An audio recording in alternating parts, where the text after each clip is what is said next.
You ever see those dark, kind of thick, almost velvety patches of skin on someone's neck or in their armpits? Well, that has a name, Acanthosis Nigricans. But here's the thing, it's not really a skin issue on its own. It's a critical signal, a clue your body is sending about what's really happening on the inside. Okay, let's get into it. So that's the real question we're diving into, right? What is your skin trying to tell you? Let's think of this as a bit of a medical investigation. We're going to look at the clues, follow the evidence, and figure out the different messages behind this one very specific sign on the skin. All right, so every good investigation has to start with that first piece of evidence. For us, that means really understanding the clue itself. What exactly are we looking at when we see these skin changes? So, simply put, Acanthosis nigricans, or we can just call it AN, is what doctors call a cutaneous marker. It's not a disease in and of itself, it's a symptom. You can think of those dark, velvety patches as a little window, giving you a direct look into your internal metabolic health. Now, most of the time, it's pointing to insulin resistance, but sometimes, and this is important, it can be a red flag for something more serious. Okay, we've identified the clue, so our investigation naturally moves on to the next step. Where did it come from? And this is not a simple case with just one suspect. We're going to look at 5 potential causes, 5 very different reasons why ICON might show up. But before we even get to the types, it's pretty interesting to see who this clue appears in most often. The data shows it's most common in Black populations, followed by Hispanics, and it's least common in white populations. Now, this doesn't change what the sign means, but it is an important part of the whole clinical picture. Okay, so here they are, our 5 cases, the 5 types of AN. As you can see, they range from a very rare familial type that can show up in childhood all the way to types linked with endocrine disorders or even specific drugs. But for our investigation today, we're going to focus on the 2 most critical ones, the most common and the most dangerous. So, the crucial point here is that type 3 is by far the most common culprit. This is the one you see in people dealing with obesity and metabolic syndrome. It is a direct physical sign of insulin resistance showing up on your skin. The good news? It is not associated with cancer, and it can actually improve or even go away completely with weight loss. Now let's talk about the red flag, type V.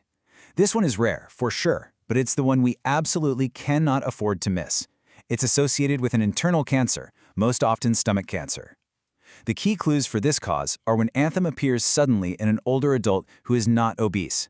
And if the patches are widespread or show up on places like the lips, that's a very serious sign to get investigated immediately. So, we've looked at the potential why behind this clue. Now let's zoom back in on the evidence itself. Let's talk about the what and the where. What does this stuff actually look and feel like? And where on the body do we usually find it? The classic spots are the back of the neck and the axilla, the armpits. Those are the textbook answers.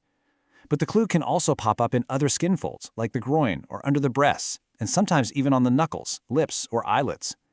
But the texture is key. It's almost always described as velvety. And this quote right here, it just nails a really common misconception. A lot of people mistake these patches for dirt that just won't wash off. But it is so crucial to understand it is not dirt at all. It's hyperpigmentation, yes, but it's combined with an actual thickening of the skin itself. It's a physical change happening from the inside out. So, we've identified our clue, we've reviewed the potential culprits, and we've examined the physical evidence.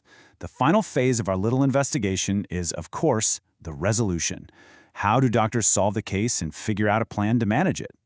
The process is actually pretty logical. It all starts with a good history and a physical exam.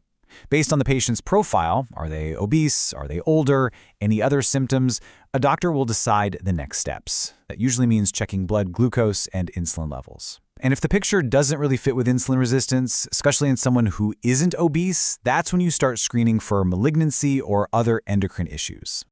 Now, what's really interesting is how this splits the management strategy. On one hand, yeah, you can treat the symptom, the skin itself, with some topical creams to improve its texture and appearance, but that's just cosmetic. The real solution, the underlying treatment, is all about tackling the root cause, losing weight, managing diabetes, stopping a problematic medication, or, if you have to, treating an underlying cancer. Okay, so we've followed the evidence from the very beginning to the very end. After our whole investigation, what's the big takeaway? What is the ultimate meaning of this really important clue from our skin? Well, the prognosis, the likely outcome, depends completely on the underlying cause. And this is actually a really hopeful message. If it's related to obesity, it gets better with weight loss. If it's from an endocrine disorder, it can resolve once that disorder is treated. And even in the most serious cases, the skin sign can actually regress once the cancer is removed. Ultimately, this is the most powerful way to think about Acanthosis nigricans. It's not the problem, it's the messenger.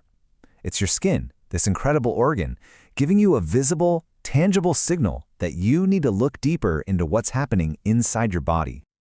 And that really leaves us with a final thought. If your skin can send such a specific and important message, it makes you wonder, doesn't it? What other signals might your body be sending you right now, just waiting to be noticed?